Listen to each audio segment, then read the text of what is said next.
Fuller. The most telling aspect of today's debate is the focus on specifics rather than on principle, on trends in data and details of subsidy rather than of the eager pursuit of freedom, of continuing comfort with the state making choices for us rather than a clamour by us for the freedom to be responsible for ourselves. As Oxford University ranks the stringency of the UK's response the fourth most restrictive in the world after Cuba, Eritrea and Ireland, this absence is telling. 1 year ago, few of us would have suggested that the state could ban you from leaving your home, from leaving the country, from getting married, from touching a loved one in their final moments, to stop a child receiving education, or to keep an elderly person living alone from the comfort of a neighbourly chat over a cup of tea. Do we fully appreciate the scale of what we have done?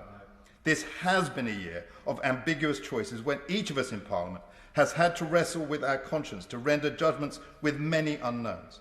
Yet each of us, rightly or wrongly, has allowed essential freedoms to lapse and thus been party to the creation of a new illiberal precedent that may imperil the meaning of liberty for decades to come.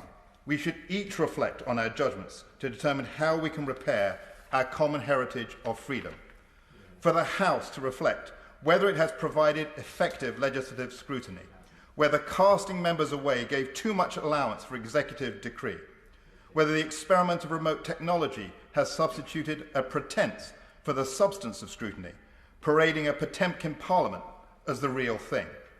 For government ministers to reflect whether speed of response became an excuse rather than a genuine requirement for presumptive executive action, whether the drift toward law-making without the sharing of adequate data, questioning or accountability with Parliament, became a lazy path routinely chosen for convenience rather than need.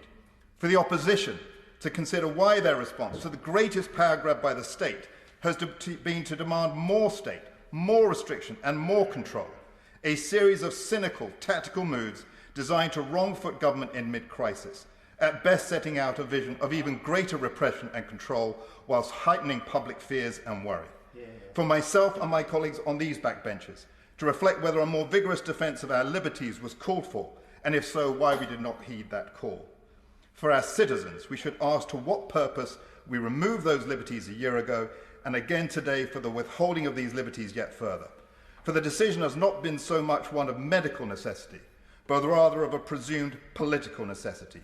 So we should reflect candidly and fearlessly whether the accumulated costs in diminished livelihoods, in debts, in school closures, in misdiagnoses, in loneliness and in lives lost as a result of these measures has been worth the reduction in COVID deaths and the avoidance of an annual rate of death for our population that was commonplace and went unremarked barely 2 decades ago. Whatever the conclusions of our reflections, Mr. Deputy Speaker, we must now resolve together to lead the recovery of these liberties with every moment and every strength we have. Well done.